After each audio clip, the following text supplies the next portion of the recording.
Thank you for joining me on the Fire Rescue Wellness Podcast. I'm your host, AZ. I find the research and resources and then provide the fire service with the so what, now what, to ensure the health and well-being of every member of our profession. Together, let's thrive.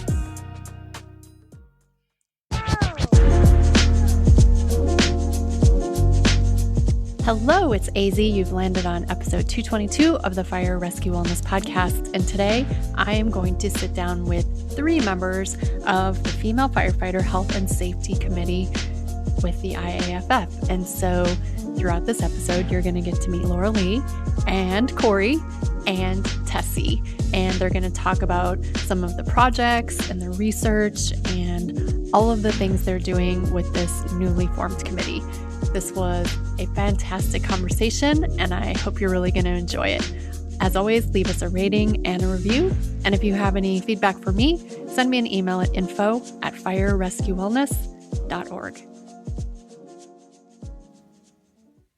Hello, listeners. It's AZ, and I'm back with another episode of the Fire Rescue Wellness Podcast. And today I am with not 1, not 2, but 3 powerhouse guests, and they are all members of the Female Firefighter Health and Safety Committee with the IAFF. I'm going to go round robin. Is that okay with y'all? Yeah. Do it. They're like, yeah, that works. All right. Well, I know her best because I met her here in Oklahoma City. She is an Oklahoma City firefighter. And Tessie, will you tell the listeners a little bit about yourself?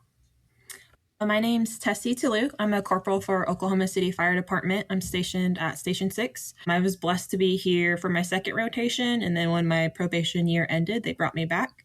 And I've been here for about 6 years. I'm a dog mom of 2. I adore them, love them.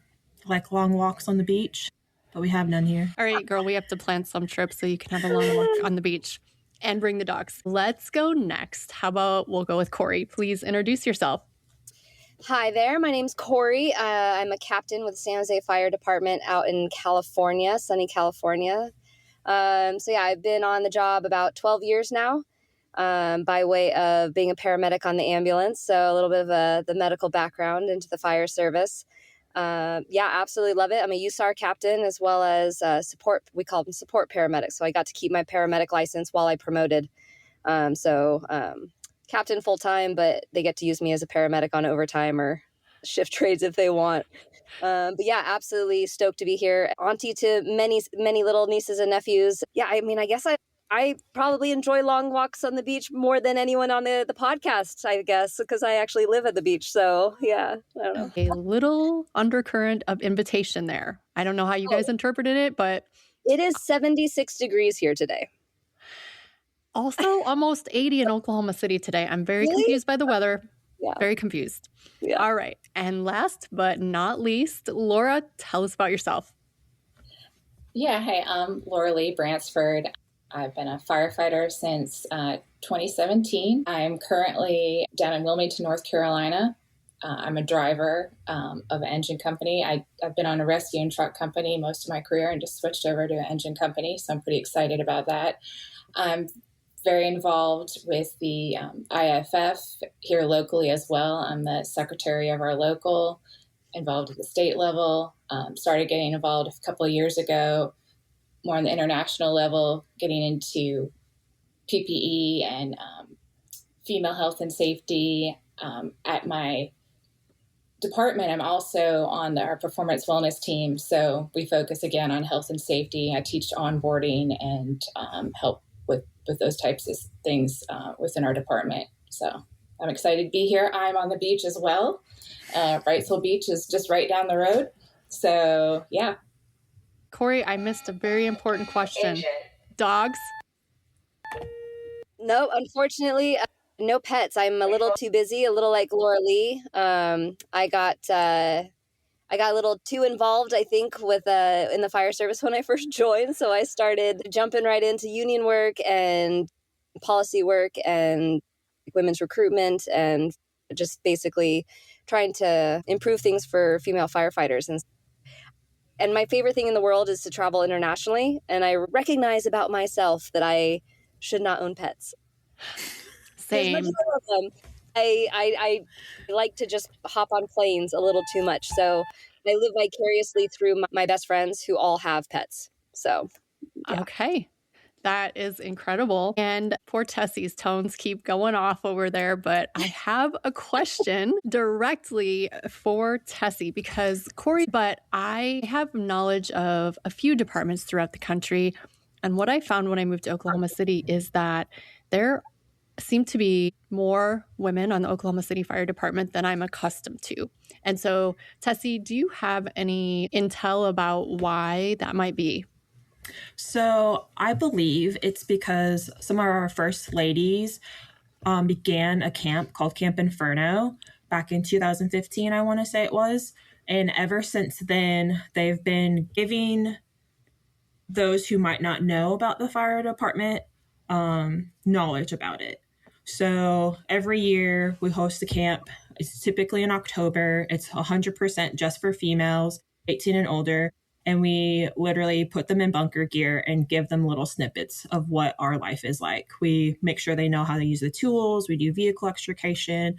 We fit test them for the masks so they can actually see live fire. A lot of people will watch what is that fire show? Chicago Fire. I think that's what we do. And we have to be like, no, that's not even close. So we like to kind of break it down and really give them a true glimpse into the fire industry.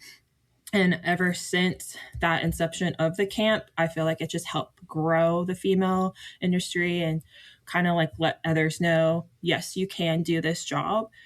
It's not meant for everyone, no matter what your sex is. It is a very hard job. You're going to see hard things. You're going to do hard things. You're going to push yourself harder than you probably ever have. But that's, again, why I'm so grateful to be a part of the Female Health and Safety Committee with the IAFF, because I got to meet Corey. I got to meet Laura. I'm blessed to sit in between them and hearing their stories and just being in the room full of knowledge and wisdom and knowing I'm not alone in this. There's other people that have been through this and they will help me find my way is very encouraging. Tessie, I had a feeling that might be your answer. And so I'm feeling kind of gratified that I kind of predicted that Camp Inferno might be the answer. But it is really interesting. I think it goes back to, it's called the Roger Bannister effect. Do you remember when they used to say that no one could ever run a 4-minute mile? It's not physiologically possible. Roger Bannister ran a 4-minute mile. And then that same year, 15 other people did it. And so the point is they saw someone else doing it and that made them believe in their own potential. So that's incredible. And Corey, can you speak to recruitment and retention at your department and your area? Can you talk about that a little bit? Yeah, definitely. I'm very lucky to have support. Honestly, I think that's the biggest thing. So when I first got hired in San Jose, I was woman number 15. At the height, we had in the 40s and 50s. And my department's about 700 members. There was a decline in the 2010s about when I got hired. And I was number 15. And I'm like, man, I don't understand what's going on. There hadn't been a woman hired in a long time, especially female paramedics. There hadn't been a decade. And San Diego Fire down in Southern California was hosting a girls camp. It was a teenage girls camp for their age 13 to 16. And my union's like, hey, would you consider going down there? And I'm like, yeah. I'm like, I didn't have a lot of interaction with the women in my department. Went down there, had a blast, met a bunch of women from San Diego. They took me in and I got to shadow basically the entire camp. And it got to the point where I'm like, I think this is great. I just don't have time to wait for these teenage girls to grow up to decide if this is what they want to do, to go to college, to decide if they want to go through their college education. I'm like, I don't got time for this. I need women now. So basically what we kind of did in my department was we adjusted it to be a women's boot camp. So we what's the number one thing that women are afraid of when, for me especially, right? This was a career change for me. What are we intimidated about by joining the fire service? Well, it's the physical intimidation. I know I can handle things, but it's to Tessie's point about Chicago Fire, which I've never seen. It's one of those things where it's you picture these hulking men, and you're just I'm athletic, but I didn't know what I didn't know, right? How heavy are the Hearst tools? How heavy are the ladders? Okay, can I like, can I do this? And so I think, so when I came back from San Diego, I'm like, I don't got time for these teenage girls. I love them, but we can do this on the side, but I want women now. So how do I increase my numbers? So let's start a women's boot camp. So it was a 1-day event, but we do a super hard workout. And we make it hard. It's like, it's academy level, and we don't expect women to come in and slay it. If they do, we're like, girl, are you signing up now? But it's one of those things where it's like, hey, this is the level of fitness you need to be. And then we bring out like, ladder and engine. We're like, hey, here are the tools, lift them up. This is how heavy it is. Women staffed only. And we kind of like take away that mystery, and it's all staffed by women. In the beginning, we didn't have enough to staff it, so we would invite other departments. Now, happy to say, we've hired 20 women in the last 5 years. And so we're up to the point where we can staff it ourselves, but and we sell out. Like, I mean, it's free. It's a free event for the public.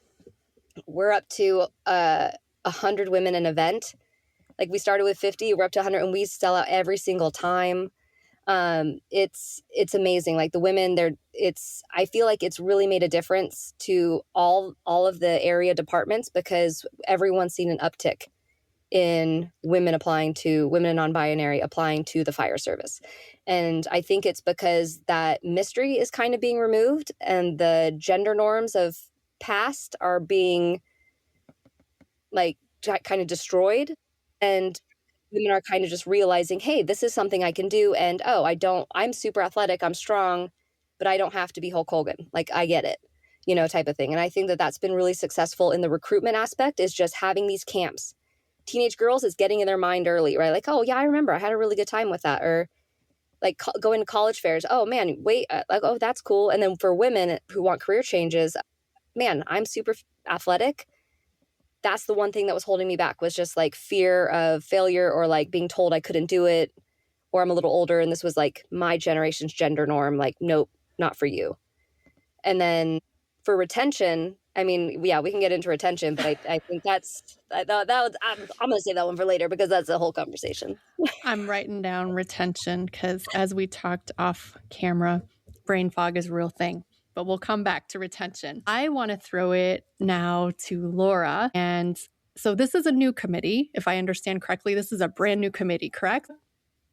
Yes, brand new committee. We've been together almost about a year. Almost 2 years ago, it was passed through a resolution at the IAFF convention in Boston. I was there on the floor. I burst out in tears. I was so excited, because before that, I was traveling around with the IAFF with some PPE speaking engagements where I was able to speak specifically on female PPE and our exposures and things like that. And kind of this build up towards the convention that year in Boston, and that resolution passing, and hearing all of the women going up there and speaking on behalf of it. And even we had our men allies up there speaking on behalf of it as well. And this is just well needed, overdue.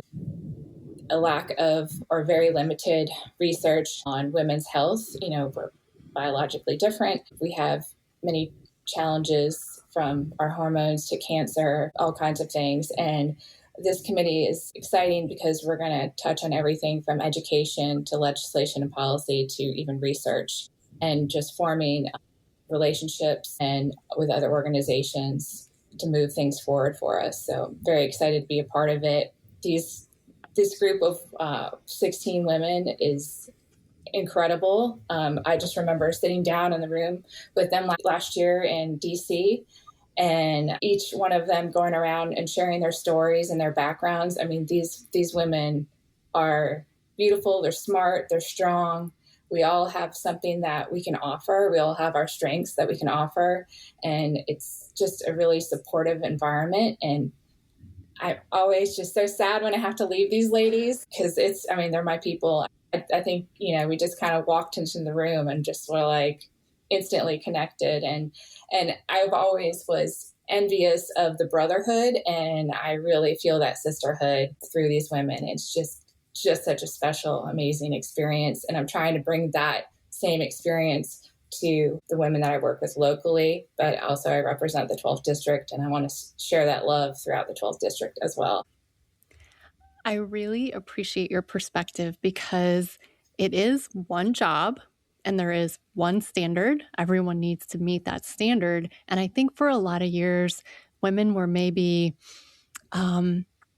afraid to speak up and say, like, yeah, we actually are a little bit different. Like, we can do this job. But my example that I like to use is in 2012, I think it was, I was diagnosed with thyroid cancer. And in the state of Illinois, cancer is presumptive. And the workers' comp denied my claim because they said I didn't get cancer because of the job. I got cancer because I was a female. Females are more apt to get thyroid cancer, which, be that as it may, I mean, I had a ton of exposure. So I think that this committee is just an incredible asset to all firefighters everywhere. And I know Tessie and I have had a couple conversations about research. And so, Tessie, can you speak a little bit to the types of research that you all are hoping to branch into? Oh, all of it? Give me all of the research. All of it. The thing that sucks is we have the scientists that want to do the research. We just need the volunteers. And being a part of this committee has taught me the power of emails and direct messages when those emails are not returned or replied to. But yeah, it's kind of unfortunate because females make up about 2% of the population. A majority is volunteer. And we have no idea how the volunteers are being protected, whether they have the correct bunker gear that fits them, whether they're sharing bunker gear with someone that's like twice their size because they get a call, they run from wherever they are to the station or maybe to the site itself, and then they get to work. So we just need to promote other females volunteering to participate in the research so we can get the data so that we can prove it's not because you're a female, it's because you're exposed to X, Y, and Z. And also, we should probably have presumptive reproductive health clauses and protect our ladies. Yeah. Tessie, you've also heard this story before because I told it at the Women's Tactical Summit last year, but I'll tell it briefly. Maybe 10 years ago, I got invited to a Facebook group, a female firefighter Facebook group. And I didn't ultimately join, not because I didn't want to be involved, but I just cannot stand Facebook. But as an invitee to the group, I could sort of scan a few posts and look at it to see what was going on. And this lady had posted, my gosh, we had another job last night. And as always, I fell down. I'm so clumsy. Is it just me? And then, everyone else was like, yeah, me too. And I couldn't help it. Like, I wasn't even a member of the group. And I'm like, girl, I commented, I'm like, girl, you're not clumsy. Your shit doesn't fit. And everyone was just like, they had never considered that it was because their shit didn't fit. So, Corey, I believe it was you that mentioned a little bit about Gear Fit. Are you familiar with the work of Dr. Meredith McQuarrie? And if so, have you participated in the research study? So Laura Leigh was the one that mentioned that, but yes, I'm very familiar with McQuarrie's work, and yes, I participate. But I'm gonna pass this one down to Laura Leigh because she is the resident expert on PPE. You go, girl. I don't know about expert, but no, Meredith McQuarrie, yes, I'm very familiar with her study and her research. I participated in phase 1. I think it's now 2 years ago. And it's funny you mention it. I just got an email asking to sign up for the phase 2 of the portion. I'm lucky enough that I live in North Carolina and her partner is just 2 hours away at NC State. So I just drive up there and, for the day and whatever they got to do. I'm there just right down the road. So I'm very excited to be a part of that. And I was lucky enough to meet Meredith McQuarrie in Houston with an event that the IAFF put on about PPE. And just to pick her brain and talk to her and hear her speak was just amazing. And she's an incredible ally for us and advocate for us as well. So, I'm excited to see what continues to come out of this research because, I think as we all are learning that this is the long game, right? So we just have to keep chipping away at it and keep that momentum going. And it's not even, I'll link in the show notes, Dr. McQuarrie's episode. It was almost 2 years ago now, but it's not even just the fact that the gear doesn't fit in terms of movement. It's, of course, the cuffs are letting in carcinogens, and the neck holes and all of those things are letting in carcinogens. So this is really serious. And we need all of you women listening to participate in the study, please. And thank you. I'll put it in the show notes. I think about, it might have changed slightly, but I think it's like 80% of women have issues with their gear. And then like 33% of women firefighters have a greater risk of injury because of ill-fitting improper gear. That's extremely high, right? Just looking, part of this committee too, especially the advocacy piece is really important, just even locally at your departments and, getting, whether it's logistics or whoever you need to talk to at your department, that we're not complaining, we're not whining, that this is a health and safety issue, and we need to be taken seriously, and we need proper fitting gear.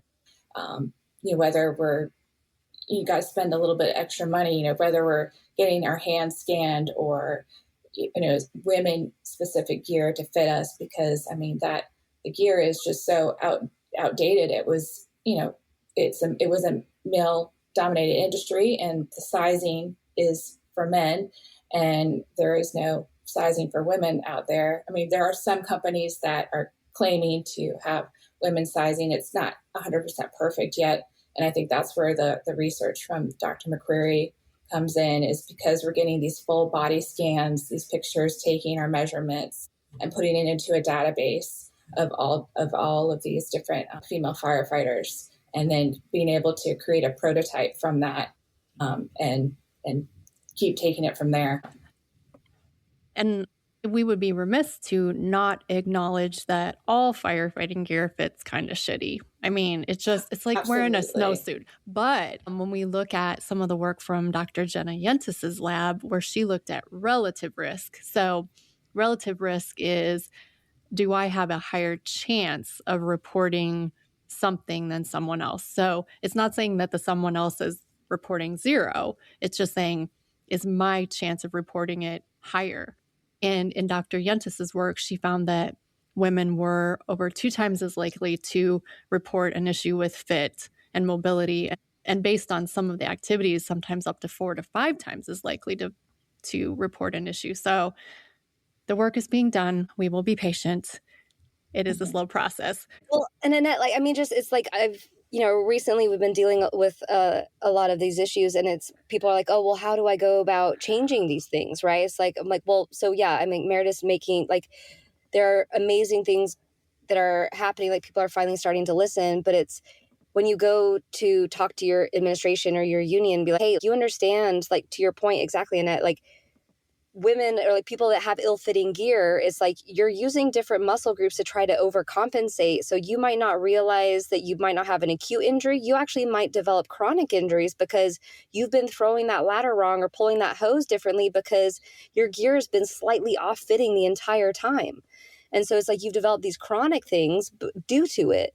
And you thought you've been, oh, this is just the way it is because you don't know any different until you get proper fitting gear.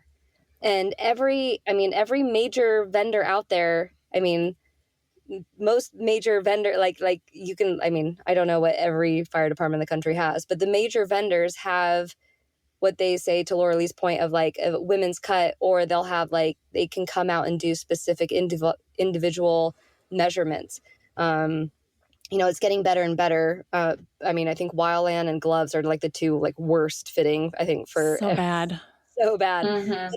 But it's just also, Annette, to your point earlier, exposures, you have to be cognizant of, don't just put up with it. Don't just keep thinking, oh, well, this is just the way it is. I haven't been hurt yet. I'm good. Because you are developing chronic, not only muscle strain and issues, you're also developing chronic exposures due to it.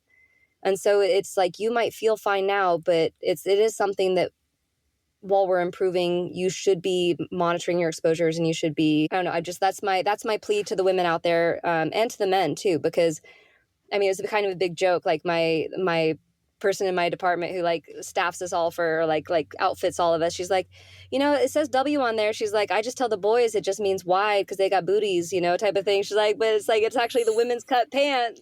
She's like, I just say it's W for wide because they got wide booties. She's like, but it's women's, because it gives room. We got some guys with curves. They got booty and hip too, like CrossFit guys, dude, CrossFit guys got thighs, like if you don't skip leg day, you're probably going to have like bigger thighs, bigger glutes, things like that. So, and because all different body sizes, right? All different shapes. So this isn't just for women. It's just women tend to have we're just more aware of it and we're just slightly physiologically different. So we're just cognizant of it more. So it applies to everyone in the fire service. To your point, Corey, that I feel like the new generation is a bit better at advocating for themselves. Tessie, please don't judge because you're going to be like, what? When I started my career, the smallest of the nitrile, like the EMS gloves that they had was medium. Like they would have a few boxes of medium, but mostly they were large, extra large, and double extra large. Well, I needed a small. And so I went to the EMS coordinator and I'm like, hey, can we order small gloves? And he's like, are you kidding me? You're the only one that wears them. And I'm like, but I'm going to be here for 20 years. So I promise I will use up a case of gloves. I promise. And he's like, no, we can't do that. And so it took hiring not our second female, but I think our third female when he finally allowed us to order gloves that fit us. And Tessie's like, why would you not advocate for yourself? I don't know. It's a different generation, girl. I'm doing better now. No, it's not that because, I feel like society norms the female's supposed to stay quiet and just deal with it. Well, I think also sometimes you got to pick your battle. That too, yeah. But I bet you there was a lot of men that were happy about those smalls. Oh, that is true. Yeah, not a ton, but there were some. And to your point, pick your battles. I was also wanting a paper shredder because we were still handwriting reports. And if you made a mistake on a report, right? Like it's someone's personal information. I really felt like we should have been shredding it, but they were just like, no, just rip it in half and throw it in the garbage. And so I kind of was fighting for both the paper shredder and the small gloves. And in the end, I thought the paper shredder was important. Giving up personal comfort for HIPAA. I appreciate you. I know. It's wild. It's Wild West out there. Laura, I'm going to bounce this back to you because we were talking off air about some specific challenges maybe potentially faced by female firefighters in addition to the gear, in addition to the things that we've already talked about. Do you want to talk about some of those challenges and maybe some potential research directions that might be popping up on the horizon? Sure. I think besides cancer, I think a lot of a big issue that came up with our group that women face across the board is hormonal dysregulation. And that's really anything from, menopause, perimenopause, infertility issues. And so that's been a very important topic for all the women on the committee and making sure that we are representing our other female firefighters and advocating for them and looking into research and legislation, policies, all of those things. And this is such a huge mountain to tackle, really. And so our committee broke up into smaller groups. And so some of us are focusing on the health and safety, which is like the research. Some of us are in the advocacy group. Then there's an outreach and logistics group. And so we kind of everyone played to their strengths in this group. And I'm in the advocacy group. So we really are focusing on, they all support each other, right? So without the data and research, we can't get the legislation.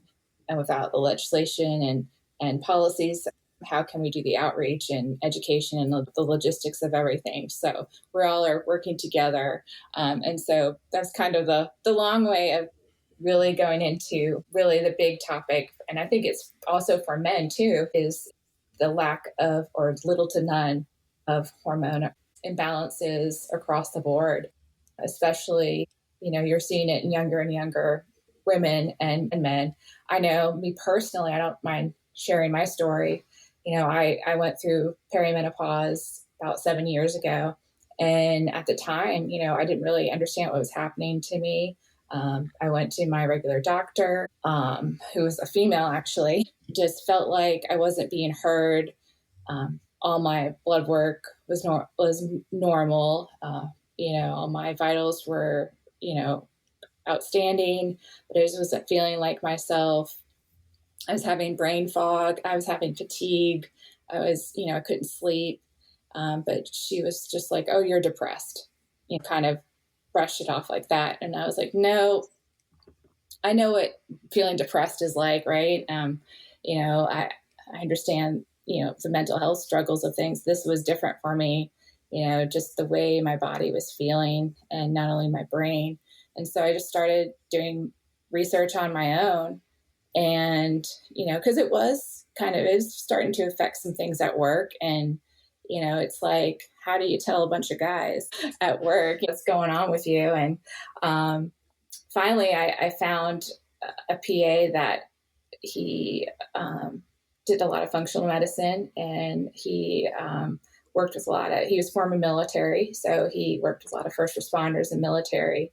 And he did this very detailed blood panel and sat me down and went through everything on my blood work and explained to me what was happening to me and why. And then I just felt, like, oh, it's okay. This is normal. Like, I'm not crazy. I'm not just depressed, and so it's really changed my life. And I talk about it openly with the guys at work and even the girls too. And just try to create some awareness around it. And then, so, you're seeing even the guys start to talk about it as well. And there's just a lot of weird things that happen to you when you're going through perimenopause or menopause. And even just on the fire ground scene, there was a couple of things that happened to me during a structure fire. And at first, I didn't really understand why my body wasn't working like it normally does. And then again, just doing research and talking to others and just kind of figuring that out. And then, okay, like, this is quote unquote normal, so, but even just talking about hormone replacement therapy and stuff too, that's, there's more awareness around it, especially the last couple of years. Well, now that the black box warning has come off for the estrogen, that's going to be so helpful.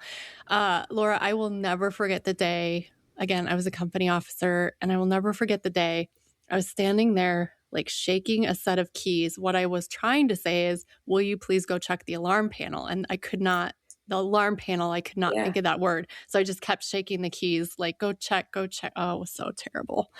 Yep. The brain fog, the ADHD, whatever, however you want to describe it, it's real with perimenopause and menopause, and, hot flashes too. Imagine having hot flashes and you're in the middle of a structure fire. I mean, that's pretty intense. So less than ideal.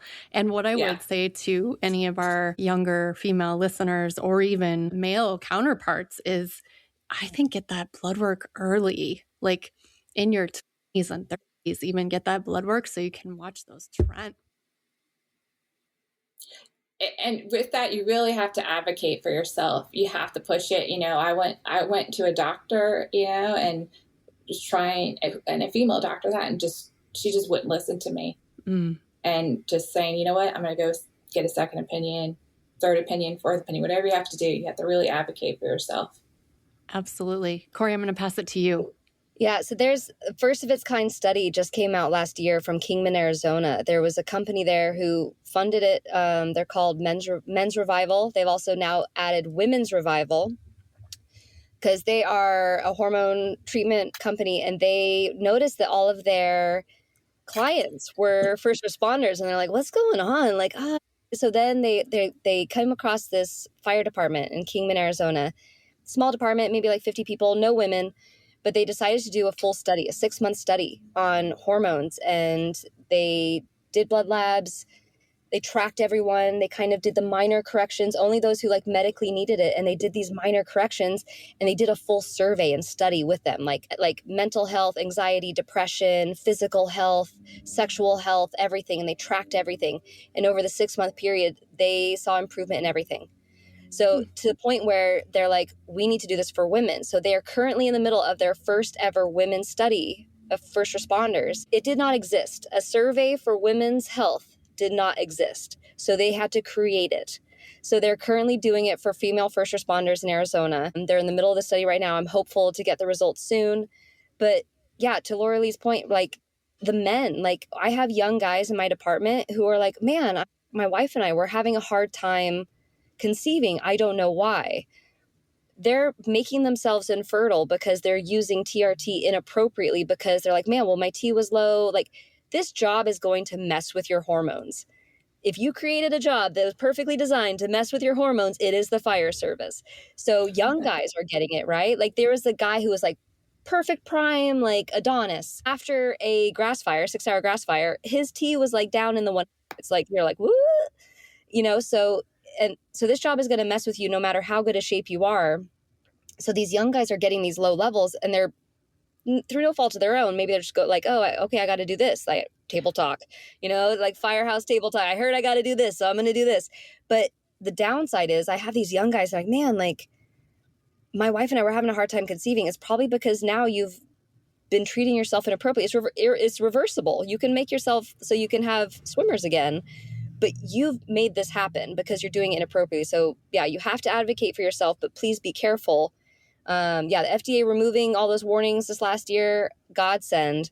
So I'm super hopeful. But yeah, I'm just so excited that there's studies coming out and that there's knowledge coming out. And Arizona, definitely, I'm super stoked with the stuff that's coming out of Arizona. They just seem to be a little step ahead.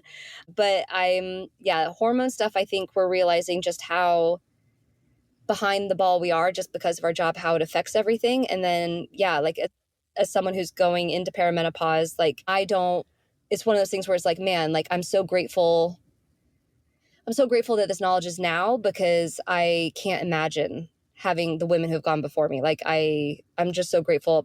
I'm so grateful also for this committee because it was one of the first topics, to Laura Leigh's point, of just like, we need to address this because for back to retention, it's like, why are we losing women? Why are women getting like, man, she was cool until last year and then she went fucking crazy. You know, sorry, I swore.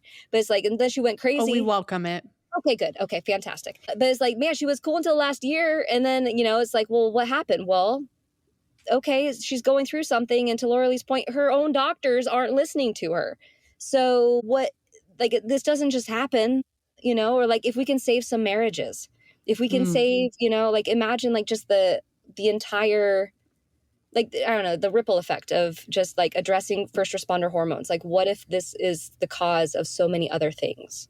So hormone, I think mental health is massive. Like this King in Arizona study, there were a lot of guys on the verge of massive like depression and suicide. And the studies just showed, not only did it get them to a point where they were able and willing to go talk to medical professionals, but it got them to a point where they felt more in control of their anxiety and depression. And it was all just due to hormones. And so I really think this is like a new frontier as far as first responder medical treatment goes. I feel like I want to keep the mic with you because you hit on it for a second and then you bounce back off of it. But how can this relate? How can it relate to retention? Well, retention in general for me is you got asked the question, well, when and why are we losing? I mean, we're here for women, right? I mean, we're here for everyone, but specifically women. Like why and when are we losing women? Well, we're losing women at the 20-year mark when, right, probably they're hitting menopause. They're mentally probably over it, right? Because they're just like, whether it's because they're hormones or because they've just mentally reached their level of the microaggressions of their mental health being at whatever, or they've, you know, maybe they're not having the, you know, Annette, maybe certain places, maybe they don't have the cancer presumptive laws. Maybe they don't have the actual legal legislation support to get them to finish their careers, or we're losing them when they want to start a family. Those are the retention areas where we're losing our women. We either don't have family planning support, whether policy, legislation, or whatever. We don't have, most of the departments in the country don't have, when you say, hey, do we have a lactation policy? Like, yeah, the city has a lactation policy. Okay, yeah, cool. For the 94% women that sit in an office, what about the women in the fire service? PD can go into an office. They can pull into whatever, and PD can figure out fire service is different. We are a physical profession. We are unlike any profession out there. Cops have to get over a 6-foot wall once in their career and they're good, right? Like I love my sisters in blue over there, but our job is different.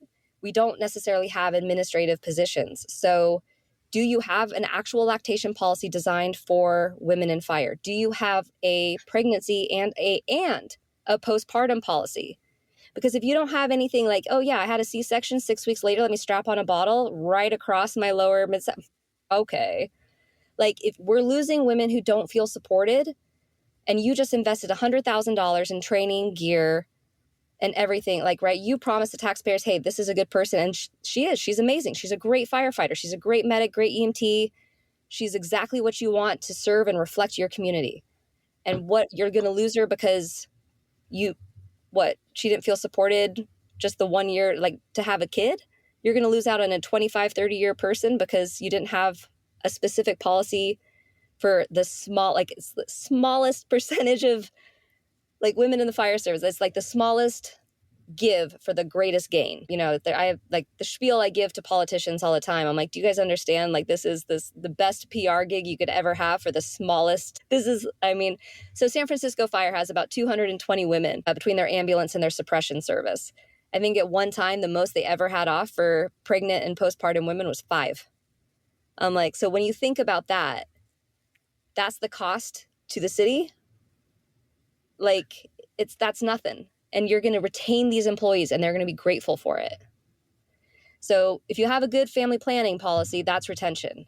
If you address to Laura Leigh's point, right? Like if we start addressing this hormone and you have a good mental health, I think those are the 2 areas. That's where we have issues retaining our women, at the 20-year mark and then at the family planning mark, whatever that may be.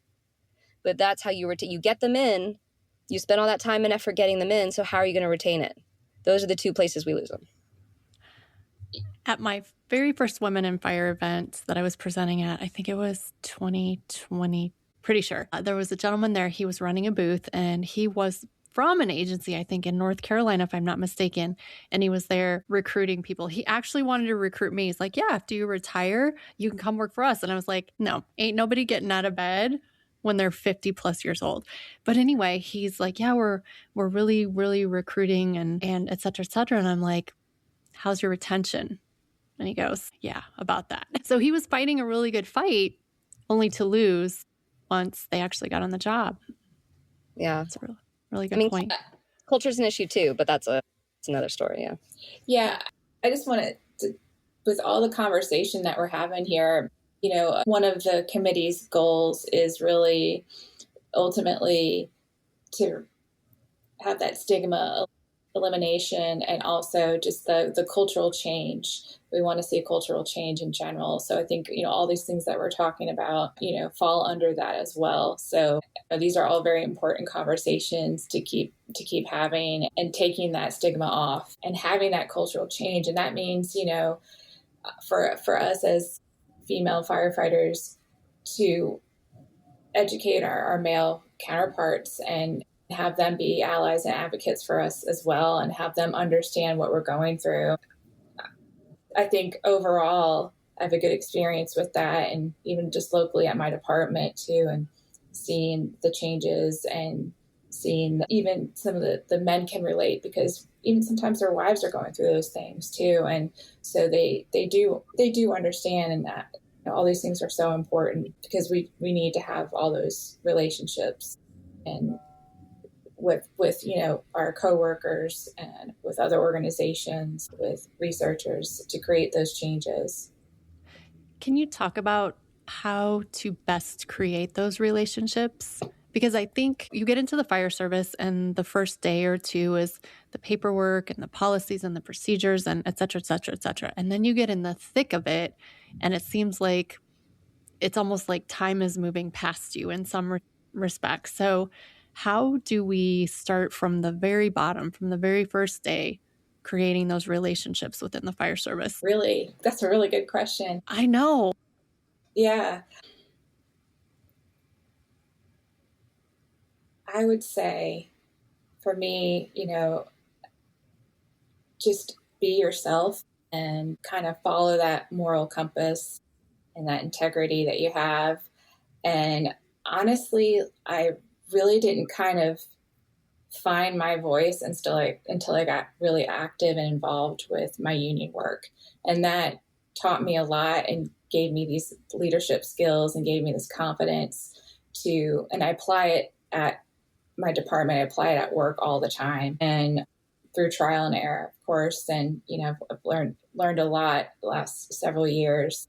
And so I think just being involved and just listening and learning and forming your own opinion, all of those things are going to benefit you through your career. But I really do feel that or believe in the IAFF, in our union work, in that advocacy.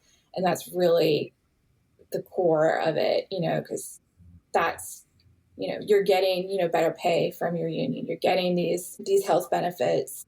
We're getting these presumptive cancer bills. All of that stuff is all union work. I don't know if I went down a tangent or no, from not it, at all. But that's kind of how I feel about it is, I just getting involved, and even just like little things that you're passionate about, even at your department, whatever you're passionate about, whatever you feel that is your calling, is just stay true to that, stay true to yourself. Don't listen to the gossip and, just to keep working piggy hard, off all of those things. Yeah. To piggy off the gossip part, I was told early on to always form my own opinion of someone, regardless of what I'm told. And I feel like that's taken me a long ways, but also, like Laura Leigh said, get involved. When you're new on the department, and if you didn't come from a fire department family or you don't know much about it, get involved. Like, see who's involved in the training department. Is there a local nonprofit? Like, we have a Fools, it's the Metro Fools. I got involved with that. I learned more about training, the importance of helping others, especially the volunteer departments. They need help from the career departments. And if you build that bridge, you're going to build those connections, and they're going to see exactly who you are. And the biggest thing for those who are applying to today and tomorrow, give a fuck. Care about the job. It's not just a paycheck. It's not just benefits. It's interpersonal communication and knowing that you're here to serve the person calling, whether it's for a stub toe, a heart attack, or to change the batteries out of a smoke alarm. That's their emergency at the time.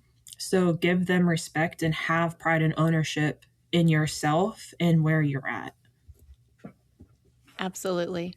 And I think reflecting back on my career, one mistake that I made, Laura Leigh, is that I did not initially get super involved in the union. No, I was always very supportive. I was always very curious, but I didn't get super involved with it until maybe my last 5 years. And I do regret that.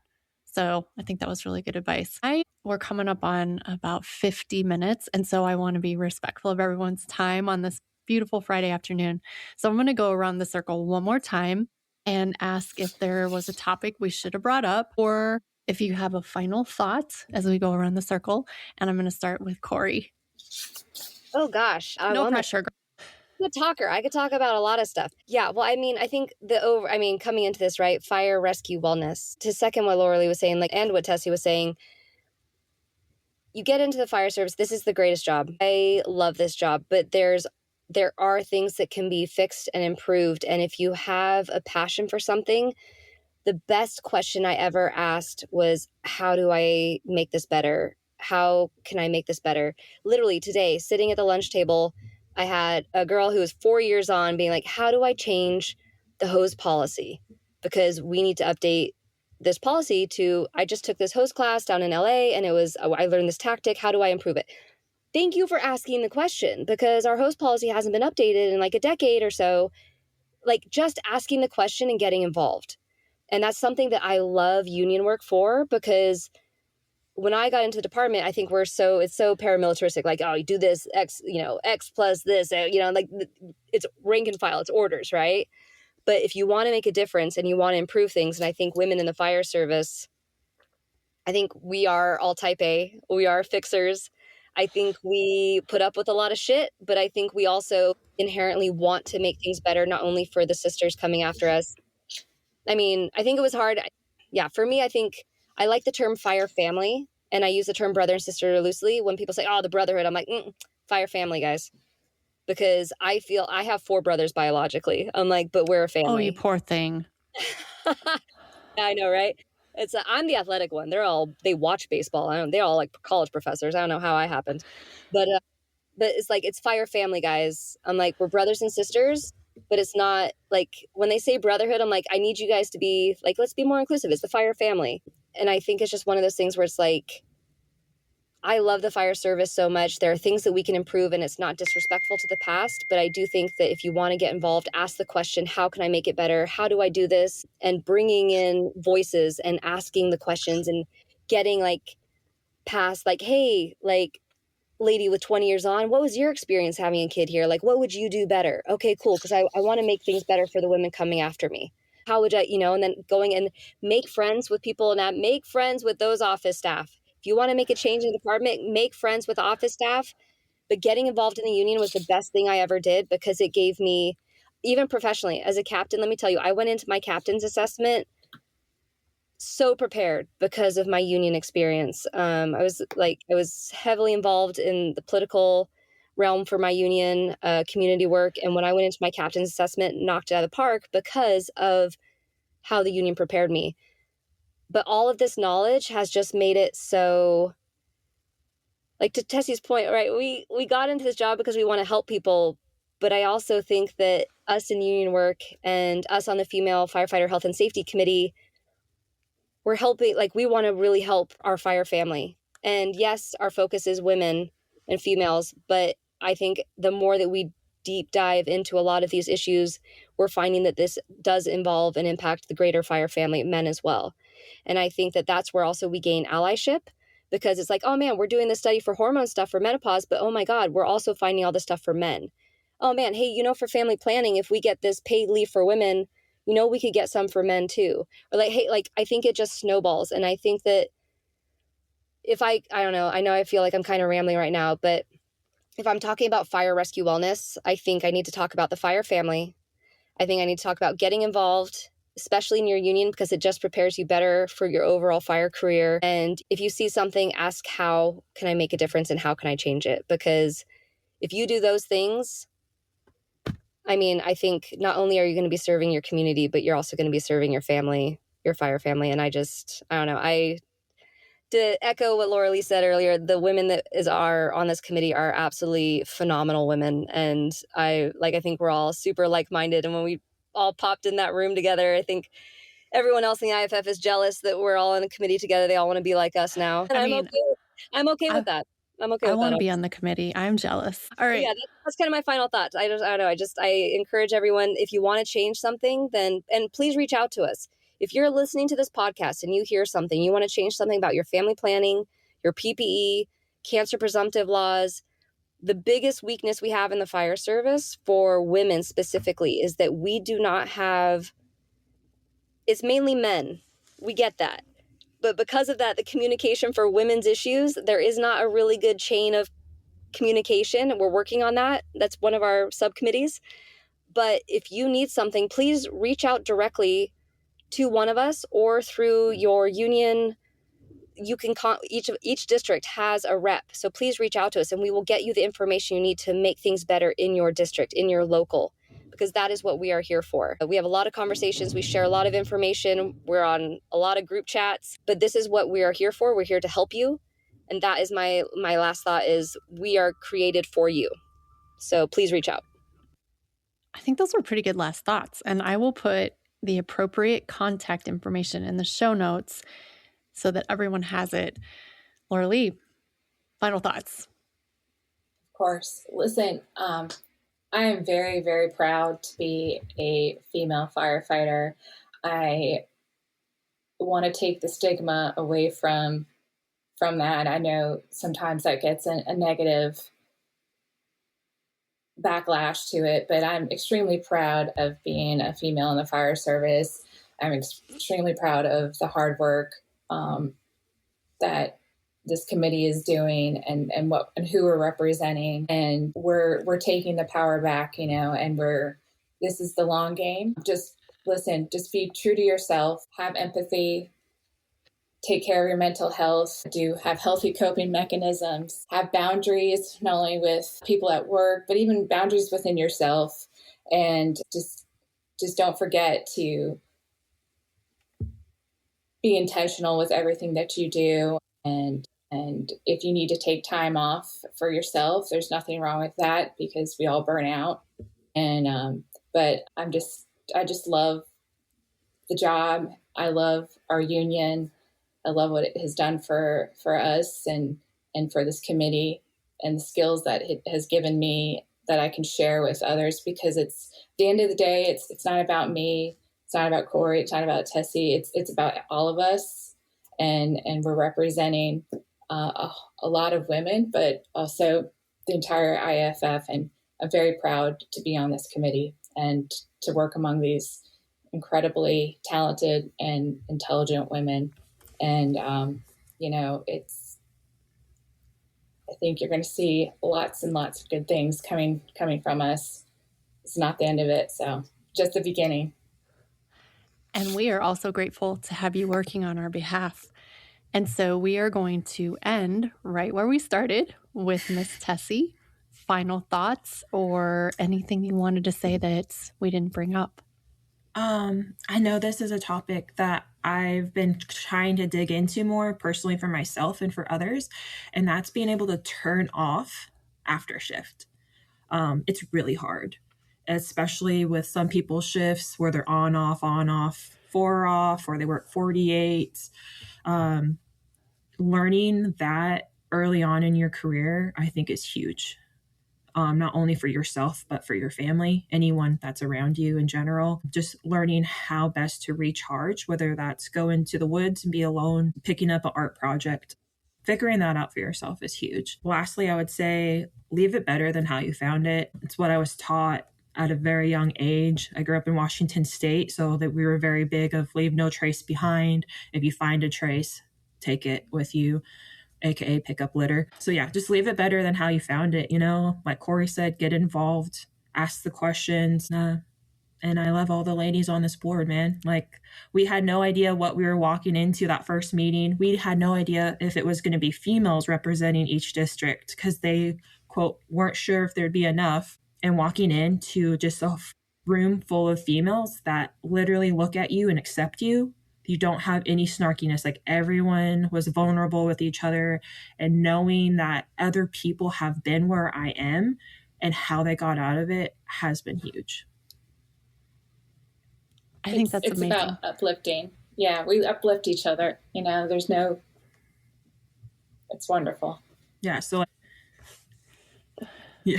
What'd you say, like Corey said, like, shout out to our chair, Ricky Walsh, who sets us up for that vulnerability as well. Yeah, Ricky Walsh, man, that man, he's nothing. No words can encompass how amazing that man is. Yeah. Like, he is. We're a great group of women, but male allies. Like, I cannot give enough of a shout out. All my mentors, men, and Ricky Walsh is the chair of our committee, and he is a fantastic human being, and we cannot say enough good things about him, because he runs our committee, and he's just an awesome human being. So. And President Ed Kelly, if it wasn't for him, this committee wouldn't be here. So thank you to him. And Frank Lima, like, he's awesome too, man. Yes. Like, it just has so many great individuals in leadership right now that, gosh, I'm just so excited to be a part of this. It's 1 little %, but if I can help someone down the chain or right now, it'll be worth it. And I personally cannot wait to be cheering on the sidelines and watching you guys work your magic. And I just want to add one thought to Tessie's description of de-stressing or finding a way to finish up your shift. You forgot pet the fluffy dogs. I have taught you better than this. Well, I pet the dogs on every medical that we go on. Anytime I see a dog, I'm always told, hey, patient first, dog later. I know, it's like ABCs. What's even worse now that I'm the captain, I'm like, I just hold the, like, I have the iPad. I'm like, oh, I don't even have to take care of the patient now. Like, I get distracted so easy on these medical calls. It's like, ooh, hi. Yeah. Yes, right. Yeah. Well, ladies, I will put the appropriate contact information into the show notes. I am infinitely grateful for your time. We are all so grateful for the IAFF and this committee. And I think with that, we can officially drop the mic. So it's been AZ and friends, and we are we're making heart shapes, and we are officially out. Love you guys.